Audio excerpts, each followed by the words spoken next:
Hey, it's Travis. Too many camp directors run just on gut feel.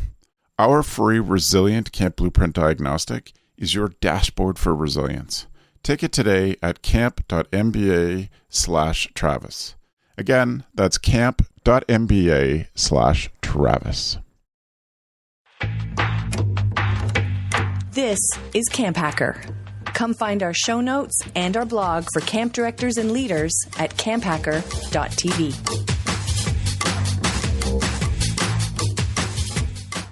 Good day, and welcome to our podcast. This is CampHacker, episode 65, recorded on the 26th of February, 2014. Today's topic is treating your staff right. If you would like easy, automatic, and free updates of our podcast, you can subscribe in iTunes or use the free Stitcher app. Search for CampHacker. This week's CampHacker podcast is sponsored in part by camp pros like you who support the show on Patreon. If you've got even one good idea from the CampHacker podcast, you could show your support for the show for as little as $1 per episode. We've got some great rewards too, just like a Kickstarter campaign. Please go to patreon.com/CampHacker. And by the Camp Owners and Directors Association. You provide quality camp experiences for children, helping them grow and gain independence. We help you achieve your vision. Check us out at campownersanddirectors.com. We hope you enjoy the CampHacker Show. Hello, Camp Pros, and welcome to the CampHacker Podcast. My name is Travis Allison. I run a blog about running a great summer camp at camphacker.tv. And my name is Gabrielle Rell, and I'm one of the camp directors at Camp Boro. Camp Boro is an all-girls camp in the Laurentians, Quebec, with a linguistic program. And I'm chatting with you from Montreal. And my name's Joe Richards. I'm the Executive Director at Pierce Williams Christian Centre. We're a summer camp and retreat facility, a part of the United Church of Canada's camping network, and we're located in Fingal, Ontario, halfway between Detroit and Toronto. Hey, my name is Topher Adderhold. I'm the Assistant Director at Camp Gray. We are a overnight Catholic camp in Reedsburg, Wisconsin. My name is Joel Van Egbert. I am one of the directors at Kennebec Camps, home of the Maine Golf and Tennis Academy in Belgrade, Maine, and I am chatting to you from beautiful Frisco, Colorado. Amazing. Welcome to both of you. I'm going to come back and ask you both a couple questions just to get the audience started with you. But I wanted to say one thing before we get going. This podcast, we've had a number of problems with the feed of it, and I'm always so grateful that people struggle to find us and get set back up again and downloading automatically. One of the things that help us spread the word to camp pros around the world is reviews on iTunes. And because of the problems, we've lost all the old reviews. So if you would mind, it'd be so grateful, it'd be so helpful to us, and I think it would take just a couple minutes.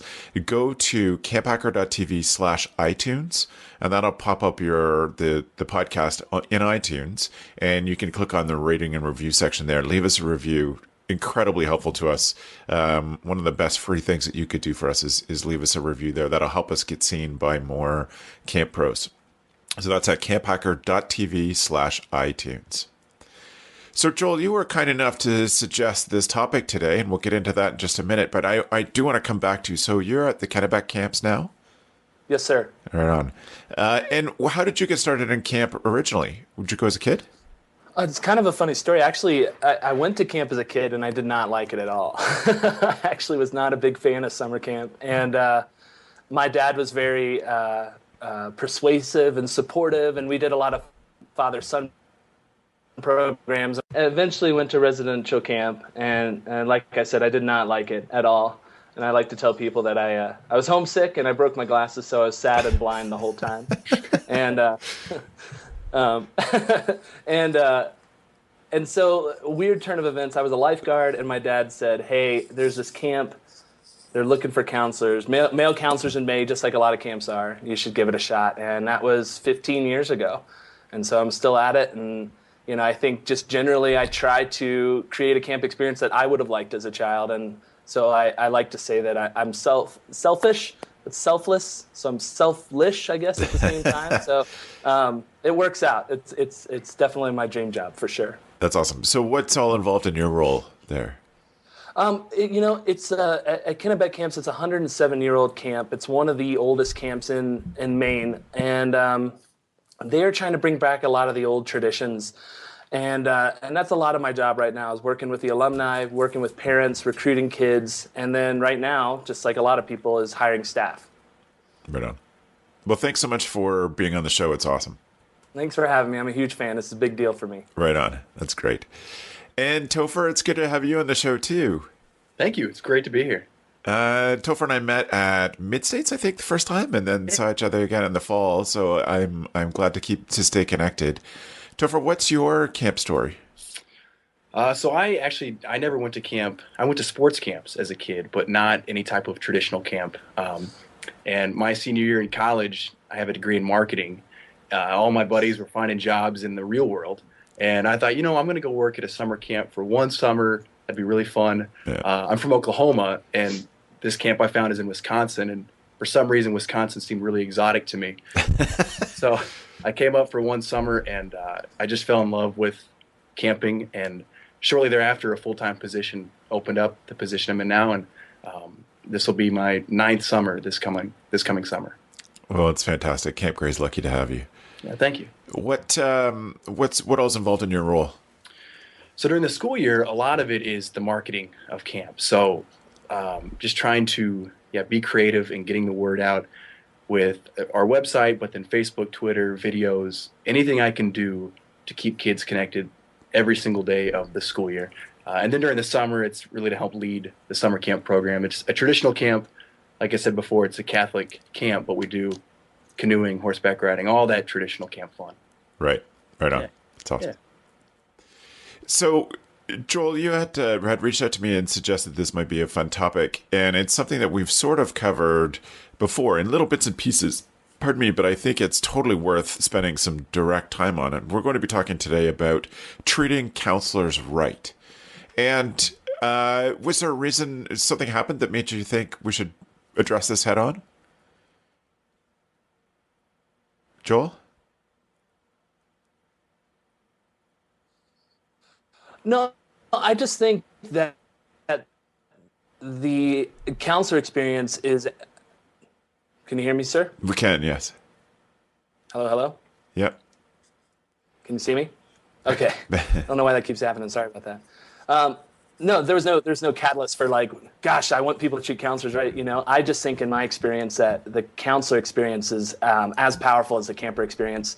And I think that they leave camp wanting to go out and do incredible things for society and their communities, just like our kids do. So I think philosophically, it's important to give them an experience of their own in addition to the experience that they're giving the campers. Yeah, right on.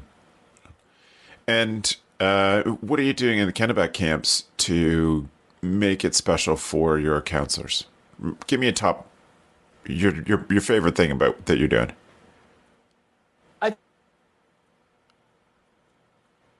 First time whether that's this, and so I want to try to embody what I think their experience will be like, which is fun, wholesome, supportive, incredible, and I think around 10 years into my career, my transition, my shift changed from focus on the kids as much to focus on the counselors.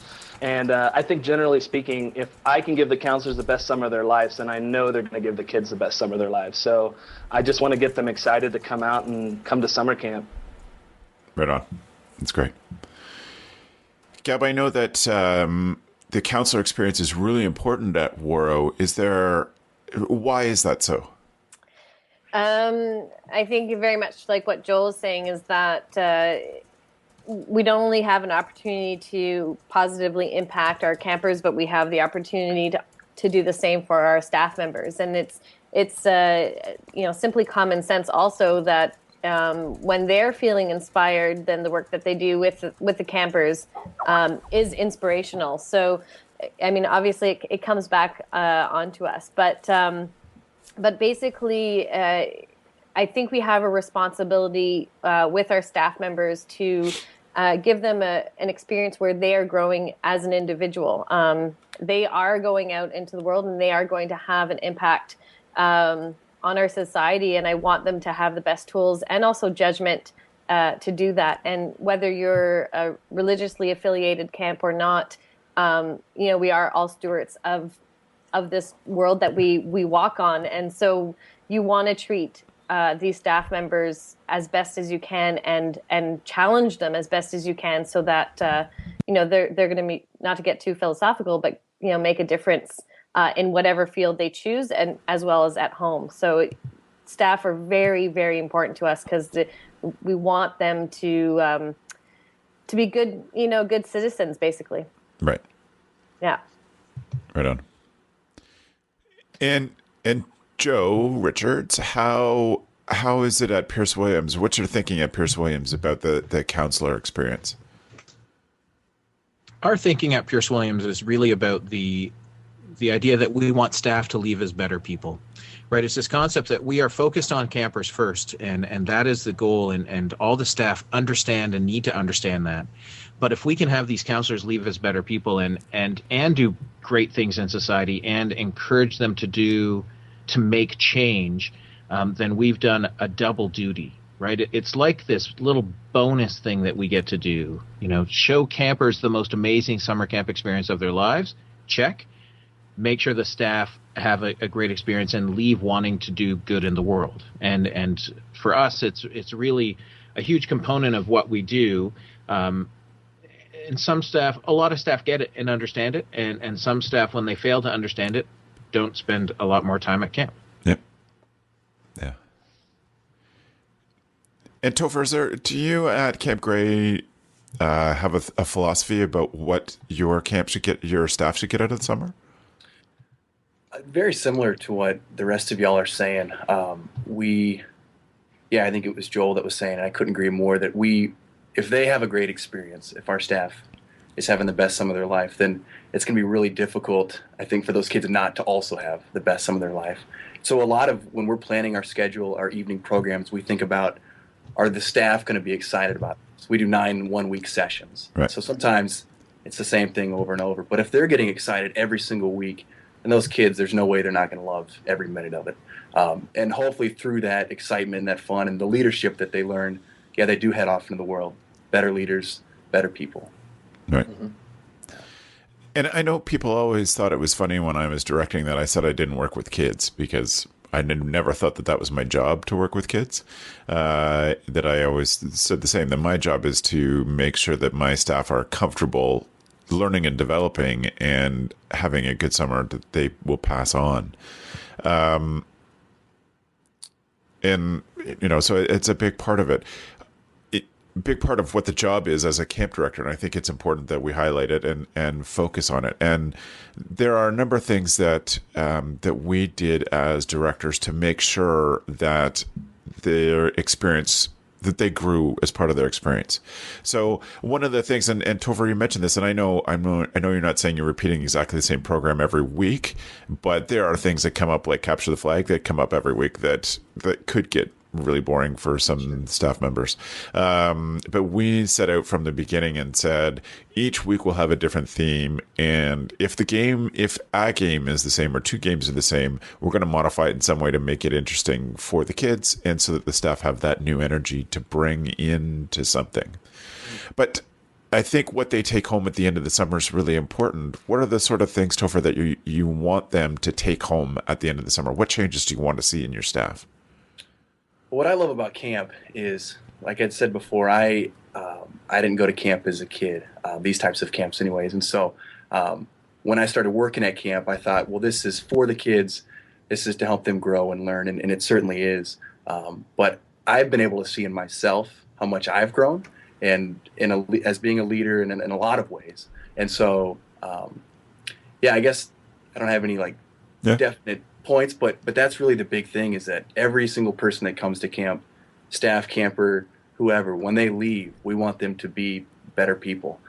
And maybe that sounds a little broad or whatever, but I guess in a nutshell, just to leave being better leaders, better people. Right.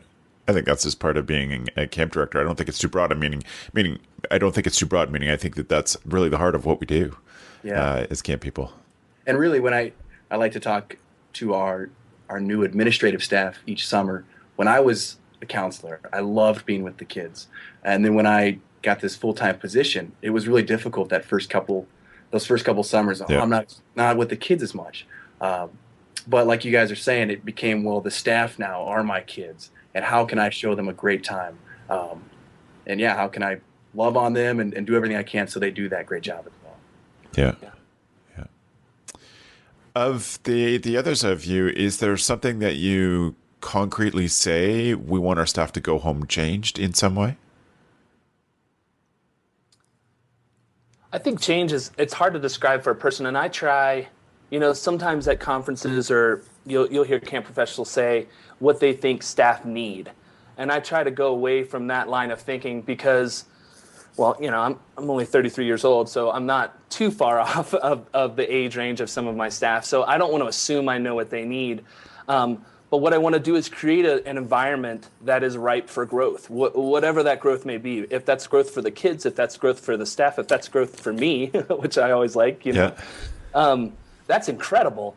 And so I love when you see, counselors that leave camp wanting to work in a kitchen because they enjoyed the kitchen at camp, or counselors that leave camp and they want to be a paramedic because they were a lifeguard at camp. And I think as long as you've got the pillars, the cultural fundamentals of growth and success and a little bit of challenge, I think that's maybe a lot of challenge for the staff. I think that's important. I think that's the miracle grow, the special ingredient, I think that's the profound thing about my job is talking to staff 1, 5, 10 years after they've done their job and hearing what they've moved on to do. And 9 out of 10 cases, and you guys know this, it's a lot of it's attributed to their summer camp experience. So it makes me very proud. Yeah, no kidding. And Gab, what do you want your staff? One of the things, Travis, is Go, that Joe. we build on this sense of that not only do we want them to leave as better people, and that is broad, but we need to leave it broad. It's the same sense as we're not going to change the life of every camper who comes to camp. And there's lots of, I have friends who are motivational speakers, and one of the things that's, some of them have said in the past is, I want to change the life of every kid who sits in this school assembly when I talk. And I'm thinking to myself, good luck. And if you believe you did, then you're just fooling yourself. But at camp, it's the small changes you see in staff, and it's the small things. One of the great things is hearing staff stories, and part of what we have done in the past few years as we were doing a capital campaign is get our previous staff to tell us why was camp so important, and they'll actually write it out for us so that we can use it for reports and for other things and the website. And the great thing to see is how much camp has impacted their lives and what things we did as camp directors to help facilitate that change. And a lot of times I won't take credit for that change. Camp is camp. Camp is there, and camp is going to happen, and the change will happen with or without me is part of my sense, because I've put a system into place where all of my values that all the things I found important when I was a counselor, I now try to pass on to these counselors, right? The feeling, the interactions, the everything. And some of my counselors don't talk to me in the first year because they're so intimidated. And it's funny because the older counselors are like, what are you intimidated by? But I just let it play out because that's part of their experience. And part of them growing is the first time they come to me and ask me something totally uncamp related means that they've broken through something in themselves to be like, I can ask this of Joe and he'll have an answer. And they've lost the fear of being able to talk to me. And I know that sounds like I'm not an approachable guy, but maybe sometimes I'm not. And Gab, for you? Yeah, you want to keep it broad, all of it. I think basically our goal is that we want our counselors to feel successful at the end of the summer as well as challenged. And that's the basic goal that we have for every staff member. And there's certain things that we set up, at the very beginning so that people feel safe to be themselves, speak their mind. As Joe was saying, setting up systems so that people, not that there's just an open door policy, but that there's actually, you can visibly see communication happening. On another note, though, we also discuss with our staff members with those two simple things as a goal for the end of the summer. What's going to make you feel challenged, and what does it look like when you feel successful? And especially for returning staff members that might be going into the same job, how can this become a challenge? What are certain things that you can do behind the scenes? What are certain things that we can contribute to so that they're growing as an individual? And then for either new staff members or staff members taking on a new position, let's make sure they're not overwhelmed. Successful means you're not completely overwhelmed and burnt out by the end of the summer, and that's not what we want. So what are certain things we need to do? What do we have to do to prepare you? What are your preparations? So sort of the fundamental stuff to get ready for a job just adds to your self-confidence, but also making sure that you're aware that you have the control in the challenge that you're going to set for yourself, and that we're there to support you with that. Yep. Right on. One of the camp directors in one of my mastermind groups said something this smart that was this week that was really smart. And it's Chantel Jackson, who's been on a co-host before. What she's doing at Cairn this year is at this point in the hiring, like before you sign a contract, I want you to write down what you want to get out of this summer and what your own personal growth will be, because she then is going to have that available that she can check in with that person, so that she's making sure that their goal is. And I think the thing we need to get out of the way is no one's saying that staff should put themselves first. Everyone's saying kids first, but that there needs to be some growth and development of the staff as well. And so that's her thing, is she's going to check in with them and have some accountability that she will talk to them about what they are getting out of the summer. Yeah, I think that's extremely important. Multiple, as much as possible, one-on-one check-ins with the staff. I try to do 3. I try to do 1 at the end of staff training, and I always call that one are you sure this is still what you want to do? Yes. Kind of chat. And it's a chance for them to kind of de-stress. Like, gosh, I need to spend more time reading this section of the staff manual, or, I need to look at this again. A lot of my programs involve education, which it's nerve-wracking for, a 21-year-old counselor to come in, create a lesson plan, go out into the wilderness and kids have a good time and come back safely and things like that. So that's generally what they're nervous about at that time. The midsummer evaluation is more feedback from me. And I like to break it into 3 categories. This is what you're doing well. This is what you need to change, and this is what you need to stop. And that keeps it really streamlined. At that point, if I'm not excited for my least exciting midsummer evaluation, then I feel like I've done something wrong. Then I don't like to give people surprises in evaluations and things along those lines. So, and then the final evaluation is really the start of trying to get them to come back if I want them to come back. It's the high five, it's the good job, it's the what do we need to do to get you to come back next summer? And I've a lot of feedback from staff has said that they really appreciate it. And there's lots of informal, one-on-ones. Maybe they connect with the groundskeeper, and that's the person that they decide to divulge all their secrets to. That's fine, as long as they have somebody to talk to. Yeah. Topher, do you do, like, outside of staff training, are there more things that you offer at Camp Gray for staff development? Yeah, one thing I think this would fall under staff development is, so we have a staff of about 50. And so during the first day of staff training, we break that group of 50 into 5 groups of 10. And every day at the end of the day, those groups get together, and they're led by somebody on our administrative team. And they kind of process the day, talk about any struggles or issues they might have, talk about the highlights, all those things, really kind of just hang out together, have friends in a kind of a smaller group. And then throughout the summer, each morning, Monday through Friday, from 7:30 until the end of breakfast, which is, what time is that, 9:15, so almost 2 hours. Those folks' cabin groups are covered by their co-counselors or other staffers, and those groups get to continue meeting together once a week, just to have that time to be with a small group that you've gotten to know really well. And sometimes it's just hanging out and eating breakfast. Sometimes, though, the administrative leader will bring some type of discussion or topic. So yeah, just a way to continue growing and processing all throughout the summer. Mm-hmm. That's great. Yeah, That is awesome. That is awesome. We do something, not to jump. Go, sorry, please, jump in. go.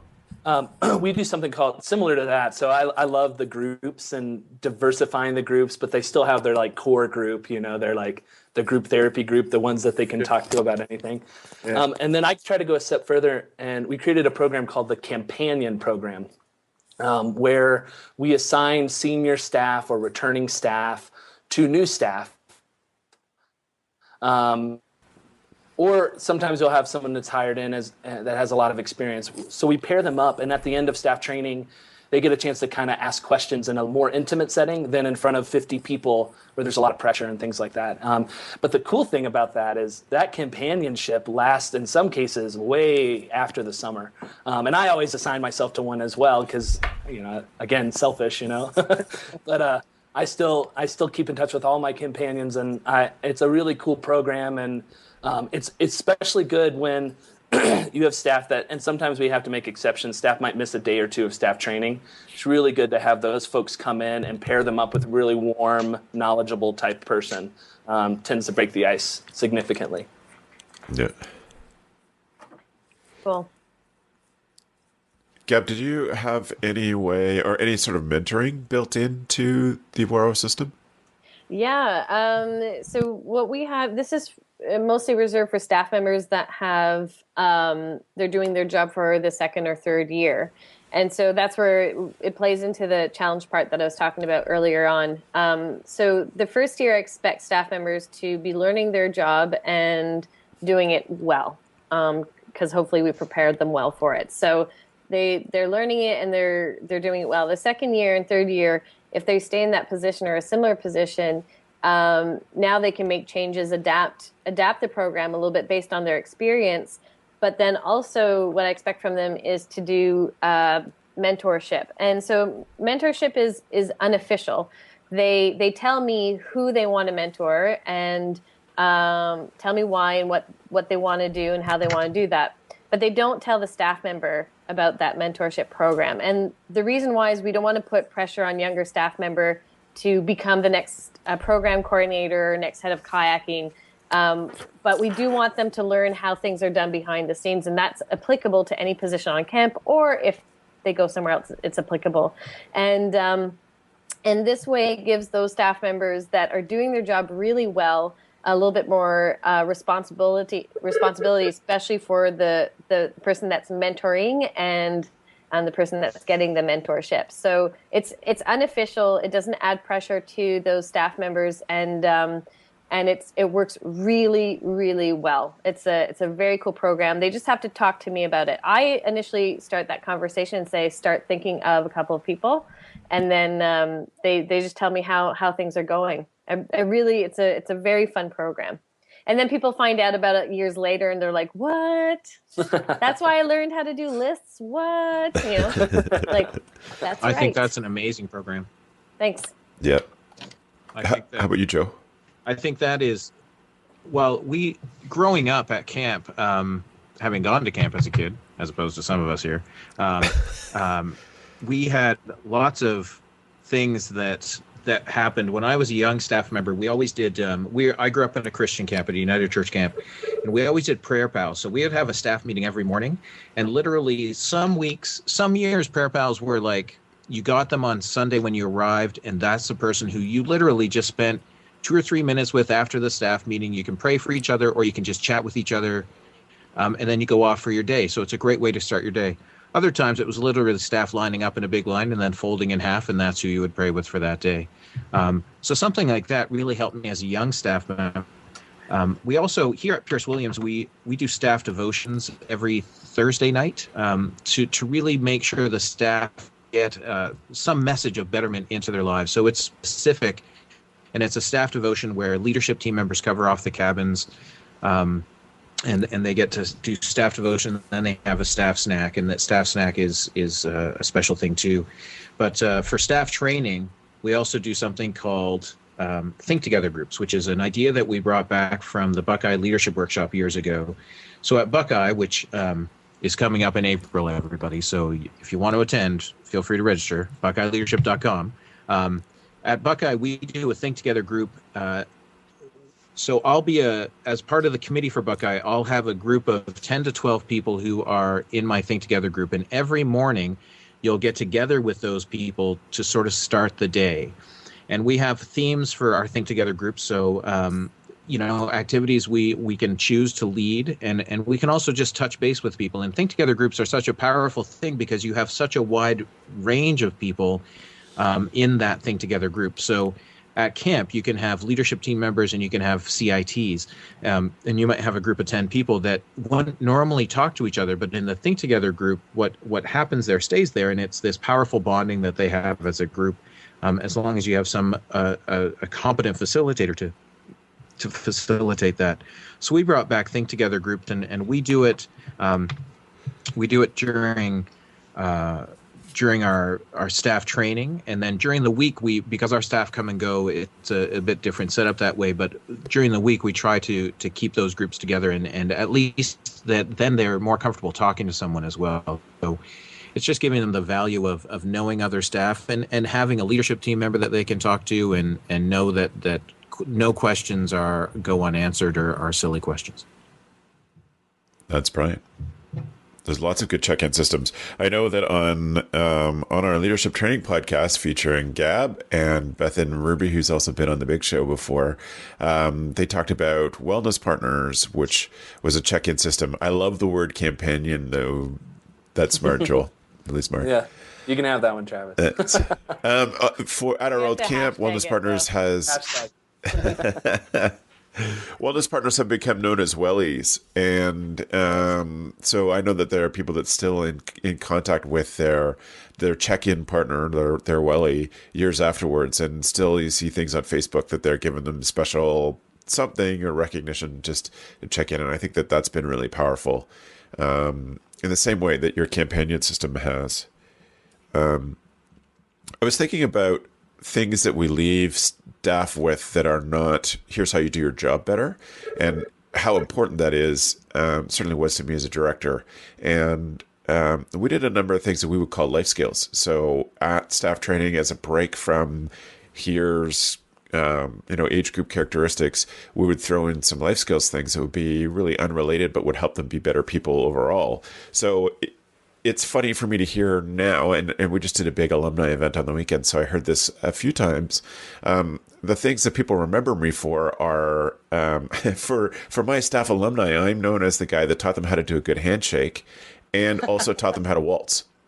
And those are two life skills that I think are essential, and handshakes are a thing that we all have in common as alumni of our campus. Is just a big thing that brought us together, because people, when they go get new jobs, still email me to this day and said, I gave my Zoic handshake and it helped me get a job. And, that's one of those things that I wanted to make sure they got. But also, learning how to waltz is just a great life skill too, and fun. And Beth and I teach them how to waltz all the time. And I know that she's done it with staff since when she's been at other camps doing training. And it's something that they take with them, that I think that makes them feel special, because I've given them a skill outside of, hey, do your job better. That's great. Yeah. Does anybody else have any things like that they think it's essential to teach their counselors that are not related to just specific to their job? Well, we do how to plunge a toilet. Yeah, I was going to say. Absolutely. I was just going to say, celebrate those those small successes that happen at camp. Exactly, like plunging a toilet and doing all of these weird and random things, and sort of celebrate them and highlight them, because a lot of the time staff don't know the skills that they're learning, and it's a mini advertisement of their successes. And if you acknowledge them and in the fun camp way that we all can do in many different creative ways, but it's really about finding what those weird things are and celebrating them. And I think some of the best people to help you pinpoint what those are new staff members. Ask them what they appreciate learning, ask them, and that will help you to learn how to recognize those things and celebrate them. But we have a person that's sensational at giving a plunging skit, and it's renowned, and it's turned something that that we do daily into something hilarious and a matter of pride. But of course, it links to a whole bunch of other things that they've learned too. Absolutely. We've got a gentleman on our staff. He's been on our staff for 12 or 13 summers. And he takes a lot of pride in exactly that same thing. He says he's never been beat by a clogged toilet.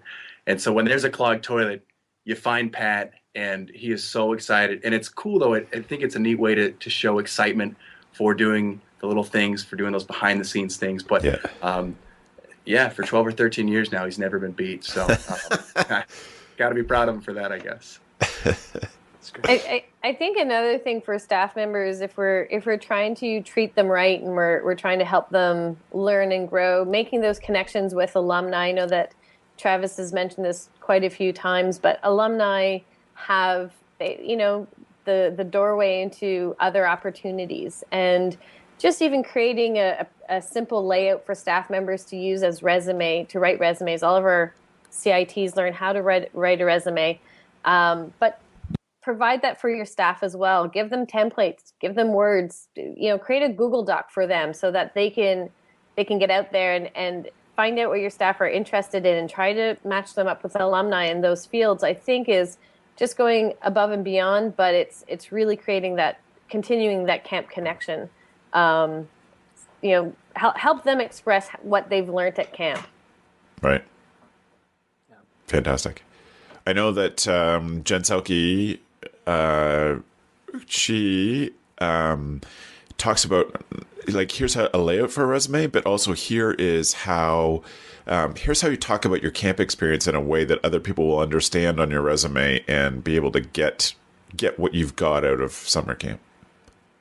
Just good at that. Any other things that people are teaching their staff that give them stuff to take home?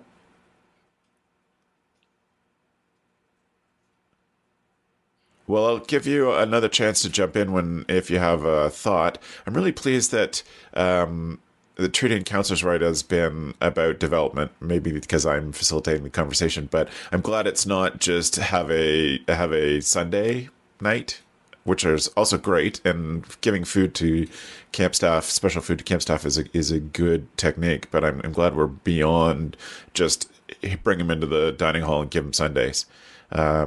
So I'm going to start to wrap us up, but I'm going to give each of you a chance. Gab, is there anything else you wanted to say that you didn't about cool things to treat your staff right? I think you're right, Travis. I think it's beyond, writing notes are really important. And yes, having special staff programs are really important. I think camp directors are starting to really see the value of individual tailored goal setting and then follow-ups. And I think that there's simple and easy ways to do that. But I think what I just want to say is I'm really, really grateful to be speaking with Joel and Topher and meeting them today. It's nice to hear what they're up to, and it's nice to hear what other people are, they're doing the good work, everywhere. So it's great. I feel honored. So nice. Nice. Thank you. Joel, are there any other things that you folks do that you wanted to make sure we talked about today? Well, I think Gab touched on it, but I think, again, going into the idea of the staff experience, and really the staff experience being a camp director, program director, assistant director vision, what are the staff traditions? What are the things that every staff gets every summer experientially that a camper doesn't get? And I think those things are important because that's part of the excitement that adds to a camper wanting to become a CIT, wanting to become a counselor. That mythology of becoming a camp counselor, and the mythology and the fantasy of being a camp counselor, And if you don't create or set up, again, the perfect petri dish for staff tradition, they're going to create their own, and you may not always agree with them. So I would be proactive and start doing things. Not staff tradition usually happens during staff training, and then it's gone for another 12 months of the year, Yep. But do staff stuff throughout the entire summer. And I try to reward them experientially the same way we do with our kids, Rafting company gives us a free raft trip because we send so many programmatic side, we take the staff on a staff rafting trip in the middle of the summer when they need a nice cold river and a day without kids, So think of things like that let your staff not only be grateful and more willing to hear the development side of things, but excited to come back. And then finally, think about what is that magic number of the right amount of returning staff versus new staff. Some people like 50-50, some people like as many as possible. I've landed on the number of 65% for whatever reason. If there's more than 65% returning staff, then I don't know. It strips some of that new staff magic away, So pick your ideal number based on the amount of staff you have, and be strict on it because it makes the folks that are part of your experience feel that much more important and special. Yeah, that's a great idea. Really great. How about you, Joe? Is there something at Pierce Williams that we didn't talk about yet? I'm not sure. It's always hard to say what is what you do. It's great to do these podcasts and look back and see what we do and talk about it. I think here we really strive to grow staff from within. We have a much higher return rate since I arrived. And part of that is making sure staff understand the importance of what they do, because if they can commit, right? Some parents will think that summer camp's not a real job. In reality, this is the best place to prepare you for life. And if we can convince parents and staff of that and understand that you make those hard choices, and essentially that it's their choice. And to make staff better, we put the onus on them to say it's your choice. Every choice you make every day at camp leads you to where you're going to be. So by the time you sit across the desk from me and we're going to let you go, you've made the choice to be let go, right? So it's not me having a personality conflict with you. It's you making those personal choices. And what we've really found is when the staff understand that, they're less likely to try and pull the poison pill. Well, if you let them go, I'm going to leave too. That's not the case at all. What happens is they're like, well, why did you make those choices in the first place? And it's skills like those that are hard to teach because they're not a specific thing we do. They're just permeated culture. And the idea of staff culture is the most important component of summer camp. Because if your staff culture isn't grounded in your values and what you want, then you're going to have problems. Yeah. Right on. Thanks, Joe. Topher, are there anything from Camp Gray that you thought would be great to add into the conversation we haven't added in yet? I guess just a couple things. Just a fun thing. This is one of those selfish things that I thought would be fun for our staff a couple years ago and really bring us together. I played soccer all growing up, and there's a nearby Jewish camp. We're near the Wisconsin Dells. They're right on the other side of the Dells. And so we challenged their staff to a soccer game versus our staff. And we put it kind of 3/4 of the way through the summer. So it's during that kind of lull, the staff is getting tired and it's long. And it's amazing, though, when we make up Camp Gray soccer T-shirts and we bust those out that Friday night before the game. And it's really goofy, but it's super fun. So anything like that is just fun for the staff to get everybody together. And then I guess the other thing I would say is that I mentioned earlier that I like to every day put out fresh stuff to keep campers excited about camp. A lot of that, too, is to keep staff excited. They love reading our blogs, seeing the new videos, seeing the pictures on Instagram. So yeah, just all those ways that I can keep really everybody, but staffers especially as well. So I guess those would be my two main points. Those are awesome. Fantastic. Yeah. It's a great idea. And I know in Ontario there are, before camp, and I'm going to blank on the name, and I'm sorry guys about that, but there is a staff, multi-camp staff day where there are different sports, goofy games, etc. They're all as part of a fundraiser to send kids to go to camp, and it happens here in Ontario in the spring, and it's just a good way to get everybody together. And some of it's serious, like pretty serious softball, and some of it's just goofy games.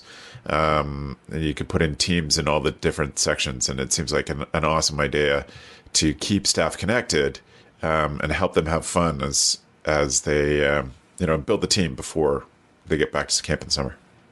Yeah, fundraiser. That we just go to their camp and they've got a nice field, and we get a few people to come and watch, but that's not a bad idea. Open it up to a fundraiser for camper scholarships. That'd be pretty awesome. That would be. Yeah. And I think it's working really well here in Ontario, so it's kind of cool. Very cool.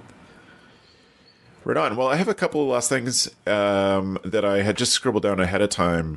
The life skills thing that we talked about, here are some of the other ones, that I've taught, but that others have taught. So Beth used to teach people how to drive stick when she had a Jeep, and it was a clutch, and she taught people how to drive stick. We taught people how to change the tires, how to do baking. I wish Dan was here for him to hear me say that we taught people how to knit. Those are all just sort of life skills that people would build their repertoire. Teaching guitar and music was a huge part of our camp culture. And so it was sort of a moral responsibility to sit down and teach somebody how to fingerpick or, just simple chord rundowns or how to figure out the guitar chords to any song.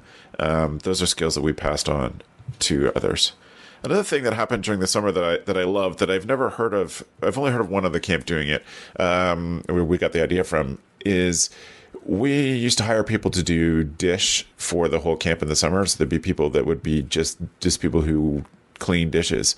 And we decided one summer that we would have the staff do it. And we scheduled everybody in dish team, and you would do dish 2 or 3 times a week, and depending on the week, but you'd always sort of know when they are, but you're always with the same group of people. And dish turns into a great staff social time. You have a task to do. It's finite.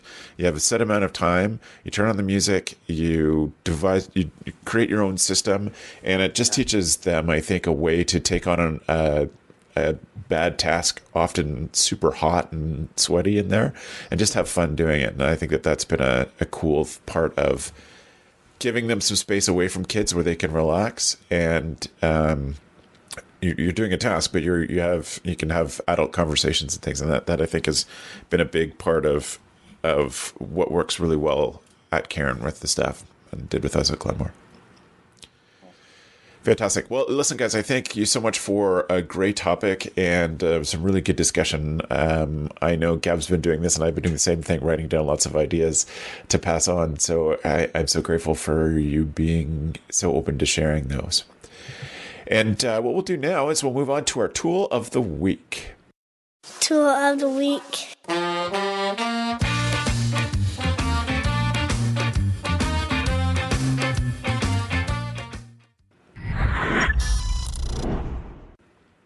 So we're pleased that each one of our co-hosts has brought a new tool to share with you. If you're interested in past tools, you can go to camphacker.tv/podcast and look up or search for TOW, and that's Tool of the Week, and you'll see all of the tools. There's been hundreds over the years, and it's been some really cool ideas. I'm going to start with Joe, because Joe has one that I am particularly enamored of right now. Joe? Thanks, Travis. One of the things that I put on my Christmas list for this year and didn't get for Christmas was the Cool Tools book, a catalog of possibility. And it is put out by Kevin Kelly, and the Cool Tools website is totally worth going to and visiting. But there's something about having a physical book. It is a huge book. The Cool Tools book is probably 14 inches tall by 9 inches wide, and I'm showing it right now, Joe. 400 pages. It's massive. That's awesome. I can't see you, but that's great to know. And it is so valuable. I'm working my way through, like at when I'm eating by myself at lunch or whatnot, when no one else is home, I'll just flip through pages and read things, take notes, because I'm like, hey, if I invest in that for camp, that'll be awesome. And so I hit the gardening section yesterday and we have a farm camp program that we're pretty far into here, and it's really cool to see everything and be like, hey, we could use that, and we could do this, and we could do that, and it's an amazing book. The Cool Tools website, if you don't follow it, you should. But the Cool Tools book is a book that will sit around for years, if not decades. Travis years ago let me borrow his Cool Tools. Do you have the original one there, Travis? It was like a photocopied Cool Tools. Yeah, self-made. Once again, put out by Kevin Kelly. Yeah. But the new book it's just top-notch, color pictures, great reviews, and worth every penny. It's an expensive book. I think it's somewhere in the $40 to $60 range. Totally worth the investment for your camp. And it's an expensive book because you go through it and with a pen, or in my case, I went through with a Sharpie and I checked off either things I'd bought because of Cool Tools, the website, or I starred things that I wanted to buy because of Cool Tools, the book. And that makes it more expensive. But Joe's right. There's so many great ideas for camp in there. Economical ways of, like, you wouldn't believe the things that they have covered in the book. So it's awesome. Fantastic. Looks like it's on sale for $28 on Amazon right now. So. Good eye. Yeah. That's the way. Perfect. Right on. Thanks, Joe. That's a good one. And Topher, yours is not a thing necessarily, but more of an idea. Yeah, I just think in marketing a camp, our families, our customers, they're used to the high quality stuff that you can find on the internet. And being a sports fan, I like ESPN.com, Grantland.com. It's these two big sports sites. And I get inspiration from how much they do. They're always putting out videos, podcasts, articles. Of course, it's sports stuff. But if you were a follower of Grantland and then you looked at the Camp Gray stuff, you'd think, wow, it looks like he stole a lot of stuff from Grantland, which I do. But just to have those ideas of how can we really meet these people where they're at, what they're used to seeing. Yeah, and Camp Gray does some awesome stuff with video. It's really, I love seeing when you guys put out new music stuff and some of the going back in the history of your YouTube channel is awesome. Yeah, thank you. It's really great. Right on. So Joel, what's your tool for today? Some people know about it, and if they do, they probably use it. If they don't, then it definitely changed my world and made it simpler. And that is Animoto.com, which is ANIMOTO.com. Yep. And that is a way very quickly, easily, and I think it's a lot of fun too, to create custom slideshows, whether it's for a marketing effort or I just made one for Valentine's Day for our campers, it took me about an hour, but it was fun, you know. The other nice thing, and I know there's a lot of discussion about this, is a lot of people are nervous now because of YouTube and things like that about music. What can I use? What can't I use? Why are my videos being removed? Why is Sony wanting to charge me money? Yada, yada, yada. Well, Animoto has a catalog of thousands of popular songs that are all included. So you don't have to worry about the licensing or things along those lines. So, and I think right now they have a 40% off deal if you want to try it out. But for free, you can make a quick little video of your weekend or whatever you want to do. But it's very high quality, very high polish, and kids and parents love it. It shows up on their iPhone, iPad, all that stuff. So that's my tool. That is a perfect one. It's a great one. Thank you, Joel. Gab, what's your tool today? My tool is a book called Theories of Small Group Development by Dr. Ray Cass. And just based on the conversation that we're having today, it goes a little bit beyond Tuckman's theory of, like norming, storming, performing. And, it goes along with how people build trust, expectations versus reality, all of these different theories. So if you're somebody that wants to have a little bit more of a knowledge of why groups do what they do and how you can prepare them, and also how you can observe them. So looking for particular staff behaviors, is it something that arises often or is this occasional, and what to do about them. So it's a fairly simple book, but has really, really great information. And it's a little bit more on the academic side in the sense of giving a little bit of behind the scenes of why we do what we do. Right on. Yeah. Thank you very much, Gab. No problem. So everybody's picks, including mine, will be available as a tool of the week in the show notes, again, at camphacker.tv/podcast, so you can see the links to all those different things. My pick is a podcast I listened to where, in fact, I got the idea of doing a tool of the week, called Mac Break Weekly. They have a unit called an Alex, and a unit for them is about $900. Every time Alex picks it, his pick of the week is always about $900. So it's a measurement of, is this a certain percentage of Alex's or a multiplication of Alex's? And so this would be about not quite 2 Alexes. I have a new camera, and every time I get a new camera, it becomes my pick of the week. Gab and I share that trait. But I have a new camera that I picked specifically because of the image quality. As many of you know, I also work as a professional photographer, and I was looking for a second I'll tell you, I was looking to replace a wide-angle lens for my good kit, and it would have cost me between $1,400 and $2,200 for a lens. And I thought, for that kind of money, I wonder if I could get into one of these new cameras called a Micro Four Thirds that is so close to the same image quality, just a tiny, tiny little bit less, and is instead in a package this small. So it's not a pocket camera, but it is a camera that I can change the lenses and put my number of different lenses on it.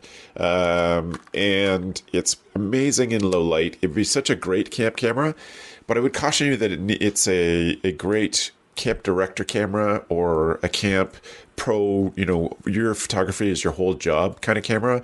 This is not one that I would just hand out the office and say, hey, there's something fun going on, take this camera.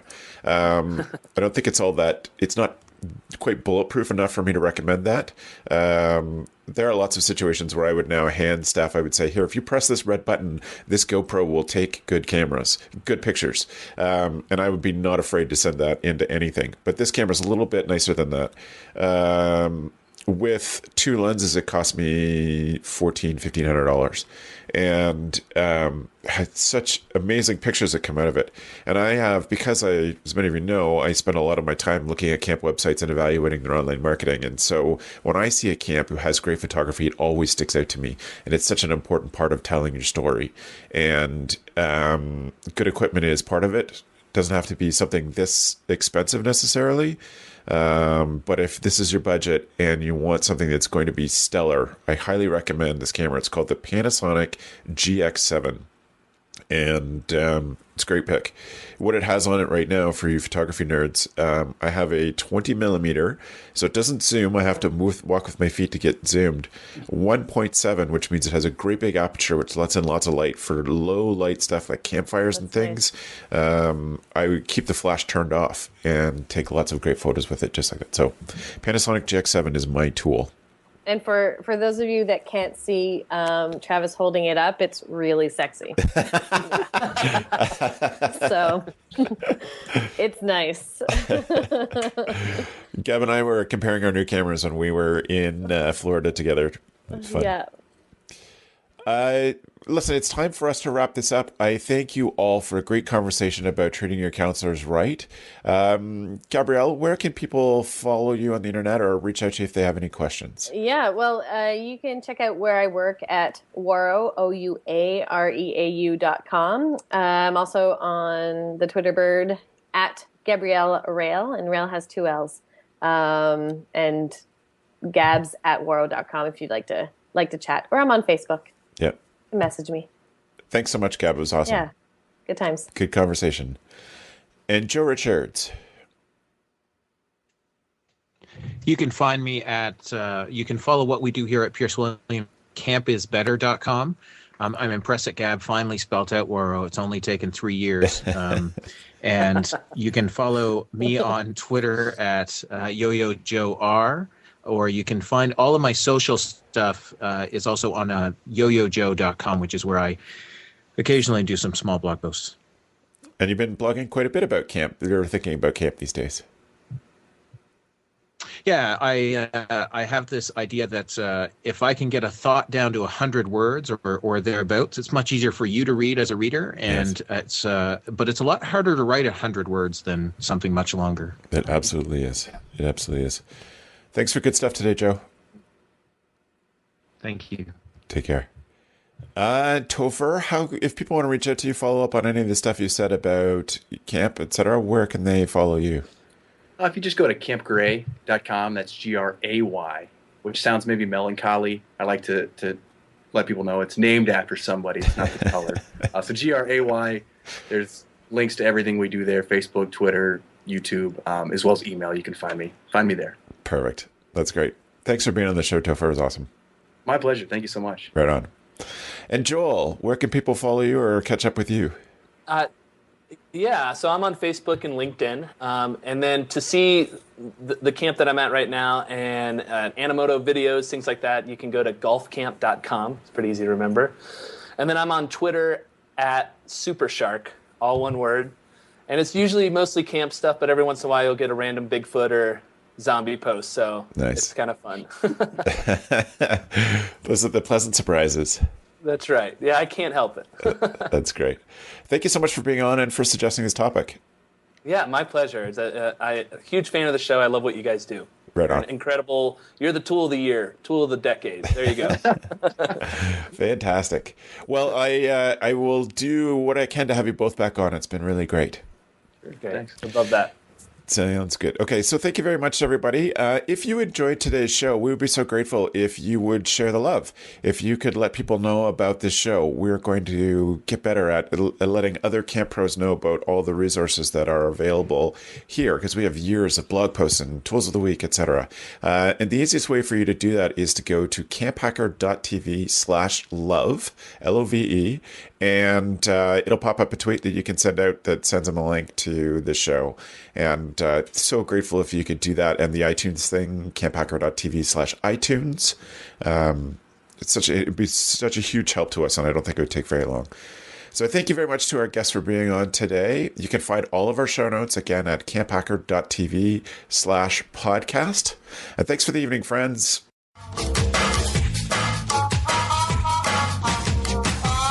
The Camp Hacker podcast is brought to you by Beth and Travis Allison, summer camp leadership training and marketing consultants. Thanks for listening. Camp Hacker, bringing your world into focus.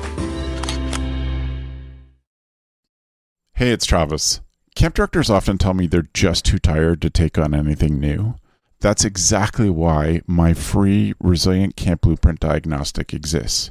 It doesn't add work, it shows you progress. Quick, free, repeatable, you'll know if your systems are paying off without the guesswork. Try it today at camp.mba/Travis. That's camp.mba/Travis.